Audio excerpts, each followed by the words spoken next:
ole ton tuma chuan group 4 kan lo ti lenga group 4 an question som bok kan lom dane dona common te kan langa tin adana dang dewa han furdik turpom lo ma se in ang khat theyang ber tur ta na kan lak khom chu ni thawa han ngai thai la ain an nalai chu kan hu chho thiam mai tur ngai le question number 1 chuan hei hi ni ta LCM lak thei lo ti chu lang reng mai hei LCM lak thei lawa visualize pon ma kan tiang khana chi ka lo ta ani chuan kan en wang wanga achunga in sign an lang lom ta no sin khi a angai nan chuan 2 a cube hei a ang topin hu na 2 nia a bokalang le cube mo a komanga a pakhat achua angai chuan a pahni la om angai ani don tina ang deuh khani ta common lak chu tini chuan ti hian ti taila sin hi commona pona da chok taila chuan ta chuan 1 lo ni tonga minus 2 lo amanga sin pathuma pakhat achua angai chuan common lak pa ngai khani mai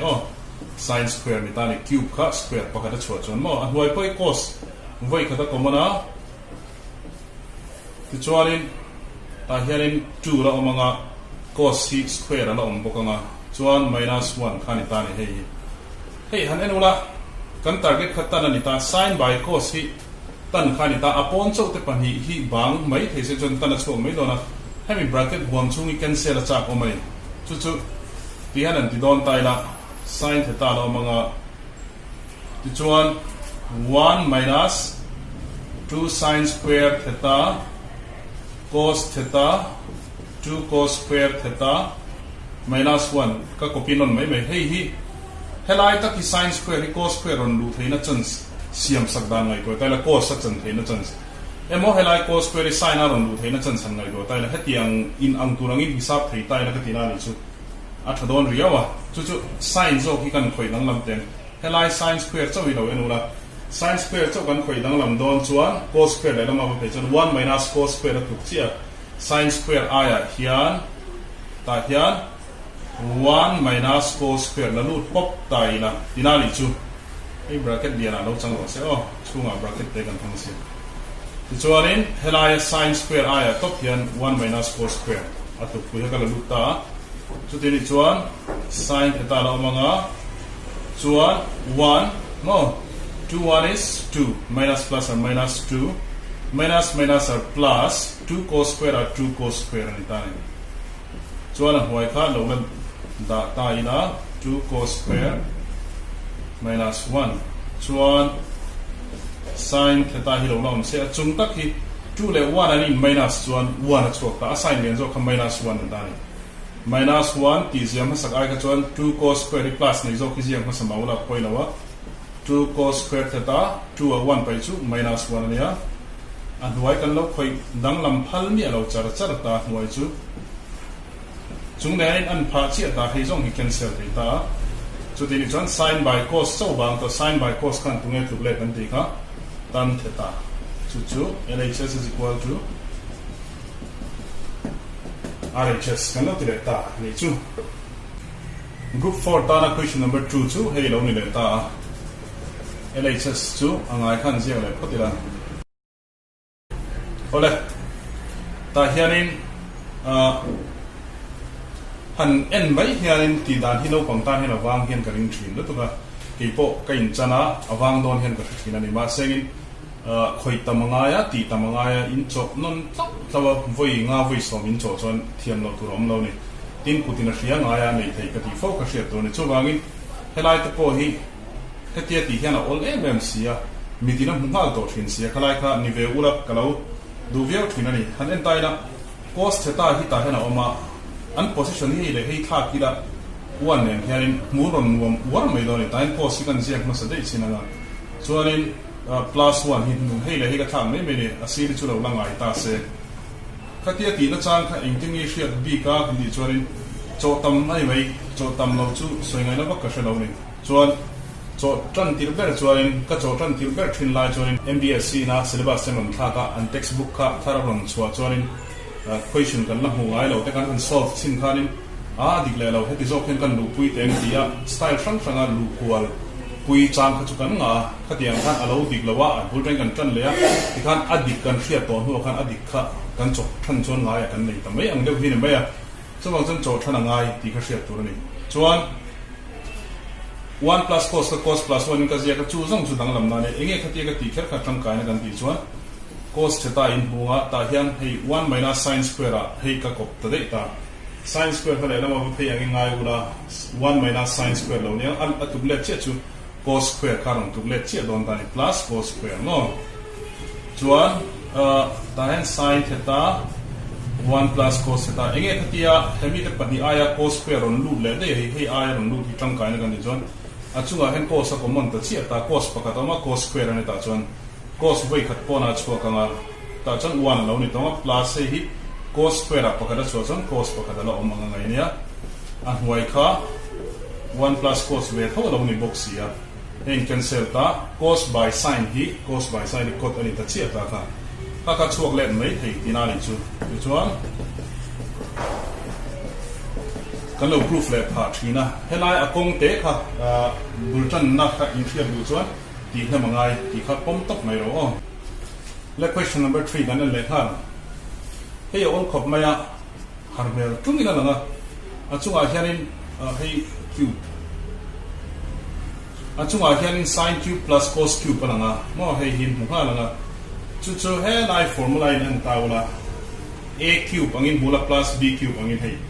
a cube plus b cube angin bula hey angin this one a plus b tiang hela thak thei pur thei do ne achung chawi ka koinga dang ho chen huai de chun langai vek do ne sin theta plus cos theta de chun langai vek ka helai sira om tur koi langai vek ani chuan helai chung zo la hen hemi phei hi hey angin ka thak phei do ne ka a chu sin ani ka b chu cos ani ta a cube minus a cube plus b cube angin ka ho tiang hen ka thak phei do ne a plus b ziak ma sabe ang cube kal lawin sin plus cos zia tu tinan le ya sin theta plus cos theta potro chuan a square ka a ka sin ani ta sin square hey hi minus ro gan formula hi an lo ti lo ni mo hey plus ro chuan minus ta hian a b chu sin cos an nia ga sin theta cos theta tro chuan plus b square chu cos theta plus cos square theta here on field doing plus sin theta cos theta ta karon ni phei ta ni this one thei le he cancel thia hey bom phala chuan sin square le cos square plus ani don ni don sin square plus cos square chu 1 ani don tinani mo a sin square plus cos square is 1 ani ta hei che la ba minus sin theta cos theta ta minus sin theta cos theta ka la bang ta ni chu zong chu bang to a hei le hei 1 aro ni dei sia ta dan plus ro ma no sin theta cos theta la ya anin ang sia sin theta cos theta pakarin plus pakarin minus plus or minus ani an bota ala bang chu 1 kha LHS is equal to RHS and the like chu lo ni le ta le question number 4 le 5 hi ruala lan tir kher ka duwa ziate de ko ngai heta lan tir ka tum do na chun chu en kop thiam mu la ka du si ni le ta hianin uluk de han en tai la tam thu ma chunga no ma LCM lak chin lawa common lak ku pom hek lawa rationalize si pon lawa he question in chin cheu le do ni he tiang chi hi khat hi thum ma chuan ti hian ti ngal tai la hei hi sec le tan hi group do ni group ka ti han ka bracket do ni maya tiano achung kha minus hei hi 1 tak hi mo sec le tan do nin per thawina asia mangin ka ngai dei do ni sec square oma tan square ni ka pheita se sec square theta minus tan square theta sec square sira tan square pe 1 tu le chini 1 aya khan hei ka da dei don tinani chu 1 ai hen ka expand do ni chu hei chu sec square theta minus tan square theta in ka thak dei meni ta hen chu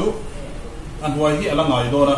nang ni chuan in lo jek do ne ka jek lo mai an san chuan len lo ka hal chat ta na huai ngai chi hi lo ngai chi ka jek pe tu chuan achunga hiarin sec theta plus tan theta ila ta se chuan helai 1 expand hi chin sia chiang he ro chuan sec square minus tan square ta khu a square minus b square angin ka en le hal nga a square minus b square chu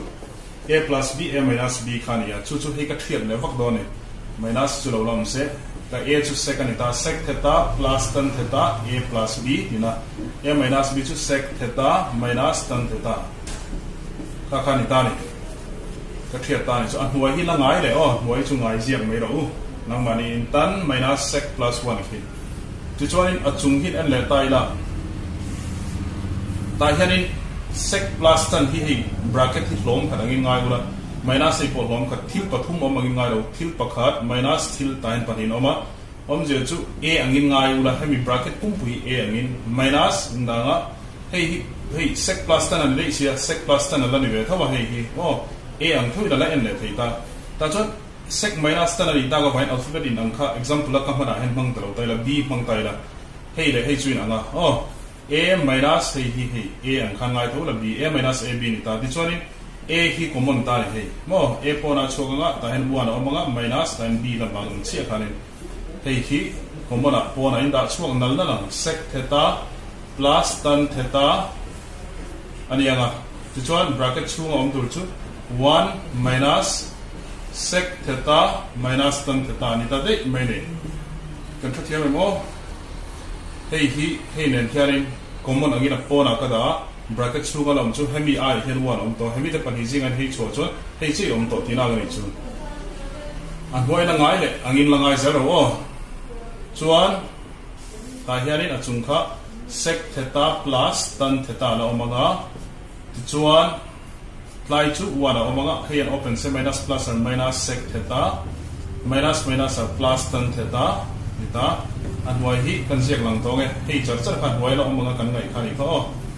tan theta minus sec theta nang ni chon ta hin copy thawek ng cheu tia ka da hian alen lo ka no wa ni hi plus 1 ni ta ni hanen chiang tai la ta hian tanin plus ane ya second minus ane second minus 1 in time plus ane 1 in ani chuan hem bracket chung le hemi ai ang chia hei cancel puk thei ta ni hei ti chuan kan dei bang ta chu sec theta plus tan theta ni ta kan proof the way hei ni ta cos a kan lu pui tan sec I hian 1 by cos theta khan ya hei sec I khan hei 1 by cos theta ne plus tan ka chu kan pangun to sin theta by cos theta chuan ta hianin LCM la tai la cos theta hi pakhat angin jenga 1 plus chunga sin theta tro ateu to therani ki rationalize le tai la he la rationalize le theta tro hi ta hen ka rationalize nal me ngaleng don lo tat multiply by in thiam lo prang lekina 1 plus sin theta cos theta hi ka rationalize on rationalize the numerator chung kha 1 minus sin in ka rationalize anga and why po tai mi ang chi khan why pek ve tu ni ta 1 minus sin theta chuan hei le hei hi a plus b a minus b form in ma bangin kan zia thei tak dan dur chu a square ka 1 angin ngai la a square minus b square lo nianga chu a hei 1 is 1 thon is ngai lo we kan ti to kha chuan hoi chu cos theta bracket in hei 1 minus sin and waiting ai na dang va kom lo ni mo ti chuan achung hi hanen taw la 1 minus sin square chu sin square lo phei ta se 1 minus sin square tu le chu cos square chunga cos square lo om tonga anwa hi cos theta 1 minus sin theta khana ni ta chuan achunga han cos square om pahni nom tina ne huai cos ne hian pakhat zo ka cancel angin ngai ula chunga hen cos che lo om tonga ta hianin 1 minus sin theta don chuak tina ni chu hei hi LHS is equal to RH achep de ka ma se in lo en thiam tho tura kan ngai ni le helai kan en ve thung chin lo kang ta hianin helai mi ang khan ti kha cha kom khop mai hei sec plus tan minus 1 hei ta achung chawa khanin hei grouping ka da de ya mo 1 kha ka expand dai ta hianin cos theta minus sin theta group veila ti chuan he 1 tak ki expand ve dai la 1 don siam tu chu sin square plus cos square han ti ve ngot taula sin square plus cos square in 1 hin expand ve taula lai tak hi hei te hi ma se hei chu hnuai kha langai ta se a next step le chi a hianin hei chu langai nga cos minus sin le nga a next step le chi in hei a square minus b square ni when a plus b a minus b nga ka da khan a thei talo plus ni ta tat me ni hei chuwang chuan cos le sin manga expand kha achi ve lawa chuwang chuan hei khoi dang lam ka thum don tinari chu ti dang lam thei dan chu ta hianin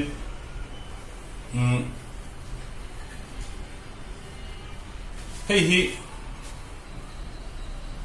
hi cos te sin te hetiang ho as tam tin hi sin squaring ka divide vek doni malte te no cos square theta hi sin squaring ka divide doni ta hian minus sin po hi ka divide doni sin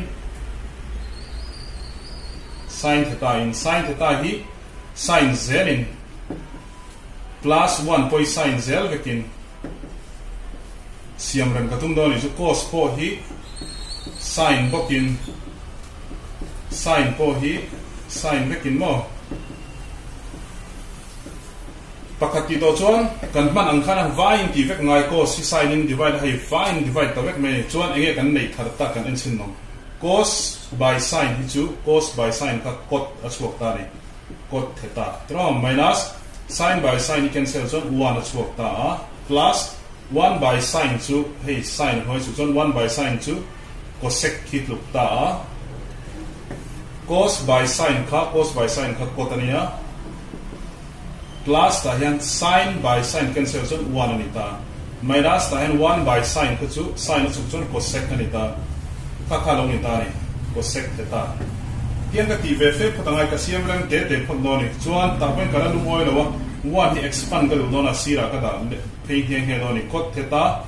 plus cosec theta hi ta hian lo lom se hei hi chuan 1 kha sira zo ta se an position ka tha me me hei le hei ka tha ka ni chu an huai ka chu langai hei zong hi ni mai ka je pe to shi lo wa in lo je ka nga chuan cot theta le cosec theta kan group le de hei in group le de don ti la ni chu no minus 1 area chia hian hei hi hela mai bo pei ta se han mi tha te ule cot cover pei ta se cosec sira kan cosec sira bo pei chon minus cot squaring of pei don ti na chuan 1 hela ma chia ba nga 1 ina tluk chia tu chu cosec square minus cot square don chia ti na ni cosec square theta minus cot square theta ta tang hian helai step nen khai nan chia hi kam hanga ka kan kal thatan don ti khan ani dang thovek to hupur ena en mi lo to hi a har ne ni na langa har mi lo ne chuan ta tak hiarin cot hi chu lo la om se cot theta plus cosec theta hi la omanga hei kan thia ngai le ta a plus b a minus b ka thia dona cosec theta plus cot theta leng talo ta hian zia phele alanga ya hei kan mang rigu vak to lo boka no relok me to chuan cosec theta minus cot theta non muthiam mo hei a square minus b square ka a plus b a minus b in ka thia phele tinai chu chuan hei langa ya nga chuan cot plus cosec plus cot plus ai ano mi chain angana ka dia 2 plus 3 le 3 plus 2 ani nang kan ti fo kha chu wang chuan hei thilin ang khat angi nangai theita a ang topin hei anula minus a le tho amanga hei chu minus ni ta gawain b angin anula a minus a b ni chuan a kha common hemi te hi an common ani chuan common mo ti chuan sira da chok phei tai la chu cot theta plus cosec theta tro chuan bracket in 1 hemi ai chuan 1 to minus hei pona chuan hei chi to cosec theta minus cot theta har de mo khlai tak kha no function ka hian kan lo zir tir to na china hen haram ti thina khlai ka a minus a b angani chu hei hemi pop bracket pum pui a ang khan ro mo ro hei minus ka ra ma hei chuan hei ain an sia wine plus ve ka ra ma wine a ang thuin ka ngai le minus ani white alphabet dang example ka mangani b a minus a b ang hen ngai ula thiam olber hei lian pui a ani chu hei zong hei hi a tho le nga hei b tho hemi bracket chin ni mo a kha common pona chuaka achunga chon 1 hei aya hen a1 is a minus a chon b la omang khani ta ka tiang che khani mai a chuaka hei hi 1 minus hei hi ala om tina ni chu kha om je chu ni ta ni chuan an huai kha alangai chuan a chunga tak hiarin cot plus cosec hi du le cosec plus cot ki pana zia thei chu cosec theta plus cot theta tin kan zia kan hei hi chuan helai tak hi 1 ani anga minus plus and minus cosec theta minus or plus cot theta chuan an huai chuan hei kia se ka ti char chang kha tlai mi khani ber kha in copy mai don hei chu kan ziak lang to me ta em cot theta plus 1 minus cosec theta tro chu cot in plus 1 in hei 1 in a plus 1 in plus cosec in minus ai ang chi ai kan cancel a bang chi chu hei hi ni ta chu right hand side mi ki chuak vele chi tinani a step pa kain ang lutuka hei hi ni ta step pa kain an ema vai na rualin kan tikher ani chu hamita pani be ki chu sec plus tan hei sec le hemi square formula apan wai pani te mang hian tiang si hian lu 1 expand na tan khan mo 1 kan va expand na tan tak khan eta chona theilo kan ti to kha kan siam ran phota cos ka sin in ka divide tinani chu cos ka sin ka divide thau khan cot cosec ho a ka chantir ni chu hemi te cot cosec ka chantir gan hemi step pa hen ka lu pui thei chi ani chon 1 hi ka expand thia la helai nen khan hemi pa hi expand nan khan man thei lo en chik lo la voi ni thum en ula hi chu te mi la khir dong mai theya in lo zir no ne a chon kan expand a helai kan thria to ho chon a har lo lu tu helai tha hamo chon kan question ki dot le tura hiarin sec le tan te anon lan chuan le cot le cosec ti wel non lan sa chuanin a one ka expand ha thei thina sec le tan hemi ta train lu puite sin le cos anon lan chuan lo divide siam ram zen nga ni chuan helai hianin ama sa zo ka in sin lan chuan sin theta minus cos theta plus 1 delom ka sin lan chuan cos vekin in lo divide phot done cos vekin divide ula in siam re manga cot lo zo helai se ka hen ron lu da in chok thei men in poni sec ka question number 5 chunita pani arwalin kan dale chinanga kan muthiam turanga ngo question number 4 le 5 ang chia thau khane hami da pani question number 4 a helamaga ti le 5 ain ang deu ka ti nan khan hei ka da kop le ani lang chia kan ren that sak lok chunga chuan in lo homong don hei ku phul lo tu one hi kan expand na ani don ma na sir bera hi kan dale nga sec theta minus tan theta chu ta no la om lok se hei hi plus 1 hai ta do hen kan da de nge chuan an huai chu ngai khala jek tai na inti dan tur chu hei in on pair ve le na sec theta minus tan theta 1 chi aya hian sec le tan ho kha tan kha va phei chuan sec square minus tan square kha 1 na thu chi da na 1 aya chuan sec square minus tan square chu in la lu tan sec square minus tan square in tianga chuan chu a square minus b square la ngai chuan a plus b minus b in pot dar le na common in la nga hei rang de na chuang men question number 5 nen khana in an chi ang thu kani like a siam be ma tang hi chuan in lo tiang number 7 ve thung hi le kan soi ta kan chi da ma sa kan cos atang in tan cos minus sin ti ve khani ta tuna jon sin atang in tan chuan cos vekin hei divide le siam ran le vek photangai da ni kan siam ran le lok nga hei sin theta minus cos theta plus 1 sin le cos atang chuan lu pui ve chi ni lo kan ti to ka second mo cot lo chu lu pui lan man mi lo tur ni kan divide le kan sin hi engini ka divide kan ti chuan cos in chuan minus if man pakati man do chuan atanga man vector cos theta po hi cos thawin plus 1 po hi cos thawin hei po hi by cos thawin hei po hi cos theta by cos theta thawin minus 1 po hi cos vekin dividing each term by cos ani chu kan kal khung chu ti chuan in pinge lo lan ta kan ti chuan sin by cos tak chu sin by cos chu tan aron lu le ta chia chuan minus cos by cos chu cancel la 1 ani dona plus 1 by cos chu chuan sec athu le dona tro sec theta chuan hei poi sin by cos chu tan theta ania plus he cancel chuan 1 ania minus 1 by cos chu chuan sec thau ni ta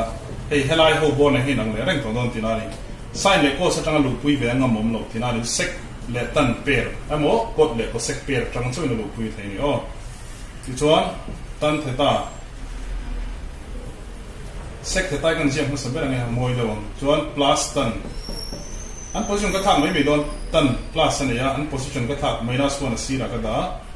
ti chuan hei po hei chu an wai chu thak ngai thin lawa tan theta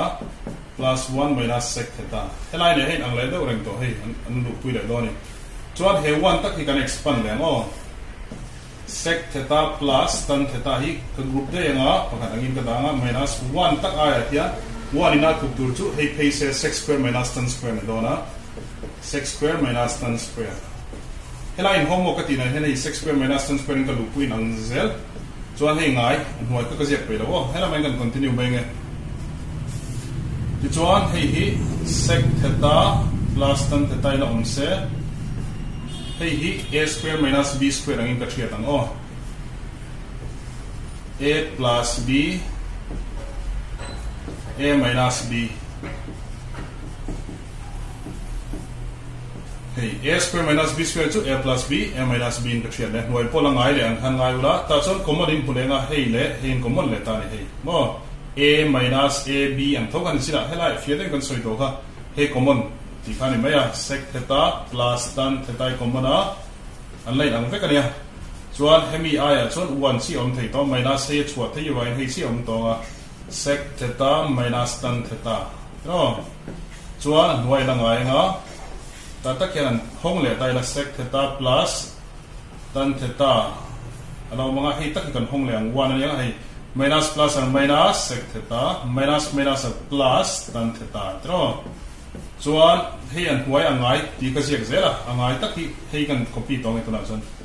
tan theta plus 1 minus sec theta no ta ta kian hei tan in plus sec in minus 1 in plus 1 in plus in ang le chia to hei le hei cancel the kan la nei bang chu sec theta plus tan theta hela I think so proof from the right hand side an da dei theine ti khan in zo der ti na ni men da na zirin chuan sin le cos lampang hoi proof don chuan hetiang te lo ni don da se sec 1 by cos in thak le na hei sec 1 by cos chuan plus tan kha chu sin by cos in thak le mai nga chuan common te in la ti khan anon lu le tun ke sa chuan sec le tan tho kha la lang char chara hetia sec 1 by cos samo sin by cos tan hi thak ngai lem lo wa hei hi tai theng kha han ti pot ula helai chuang kha chuan a ru kin an huai hian 1 om anga ngai tho kha ni ya chan chu hei hi chhuatin ka tum no jan correctionalize lu wa ani 1 om anga ka ngai lui le na chan chu chuan sec theta plus tan theta in munga chuan a huai hian 1 om anga ngai ne rationalize the numerator ki plus ani chuan minus in rationalize tai la tro sec theta minus tan theta kan answer cho chhuat da na zir khan kan kual lu pui dan kha adang mai turani achung hi minus in han chon hnuaya po hi minus man le ngaya sec theta minus tan theta tro chuan achung hin chik dole a plus b a minus b form in om chuan a plus b a minus b lo kal chu a square minus b square ani ta tro ani chuan achunga chuan a square minus b square tan is b ang zel khani ta hi a b mo a plus b a minus b ni ta a hoi chu 1 into hemi tho hi da le mai thum ni ta chu sec theta minus tan theta kala ni tarengani chuan sec square minus tan square ka sec hi tan hi ka tina tan square sec square bulai minus ava pe chuan 1 athlule che dona achung zong ai hian 1 alo ni to don tinani tro achunga chuan 1 alo lianga adwaya khan sec theta minus tan theta ka ro chok hei step noya leng to lo ni hi chu hei hi kan right hand side ka chok le ta ni hemi group tha ho hi chu ani nang vekari chu question number 4 atanga 4 5 6 7 8 7 ni to 8 anan ni don he 10 question ni lo 8 questions number 8 pakhatana om le don chu len chuan fine and correct ani question number 8 to ben kan tele le ta yan hei sin le cos atang chuan lu pui chi lo ti kha sin alan chuan cos in lo divide le vek ula anti ka tro hei poi by cos theta hi po hi cos theta hi po hi cos fekin divide dan vekila engeron lang leng le ta hian sin by cos ka chu tan tro plus 1 by cos ka 1 by cos in hoi chu chan sec atru ka nga sec theta minus cos 1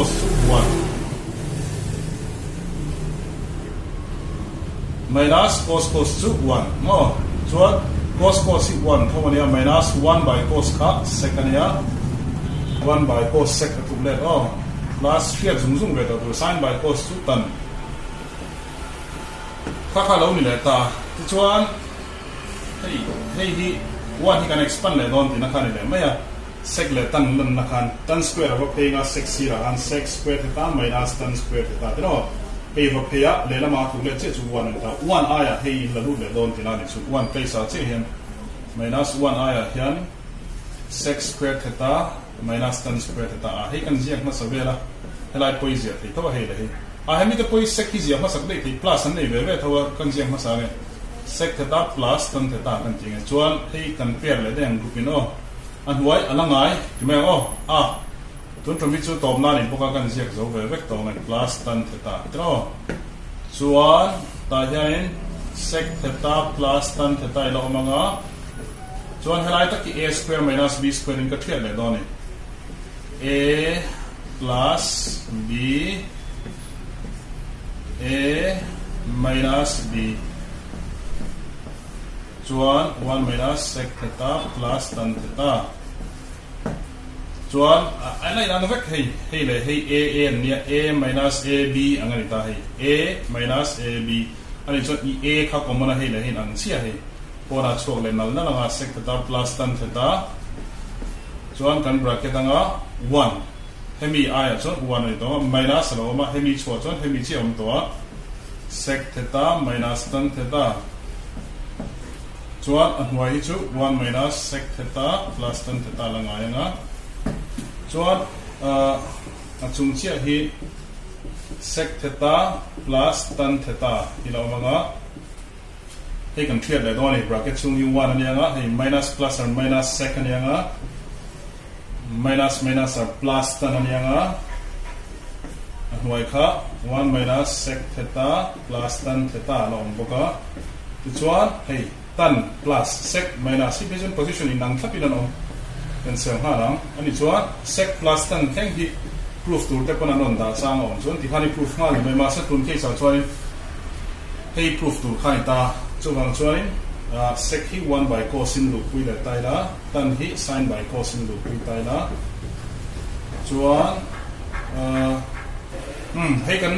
kalo copy swal ni hey ni lawa hey zo ki ta hianin cos zo pom tur ka copy swal ni right hand side ta chuanin LCM hi cos chu cos lo ni ngal mai nga achung ka chungai proof nga la ni chu ka ka siam ram chom pani lo ni text question aw ni text question in bazan du chuan question number 27 ami ka ni hei chuan hei kalo copy swal ni ka tikha hei hi question number 8 chun le hal ol khop mai ha jong ka trigonometry ya kan zira thei chu lo ni se group pani ala oma maro chu femin atop lamaria ai lowa achuak fak ngai lowa tunami ho jong group pali kan zir kha in lo not vekanga chuain lo zir tai maula cho tamangai lu tuka in lo chokanga tikhan kha jong ka trigonometric identities chapter kan zir thei chu ni phot se rem changa kan la hlau thong dewa la zir le tha kan ti ni chuan adam te po kan la zir thei thawa kan la zir bel lenga tin additional question te po tam tak question huemi solve te po ma chu chu rem changa solve thei ni chuan kan la solve lenga tun tum online trigonometric identities chu kha jong kha ai bi phot do ni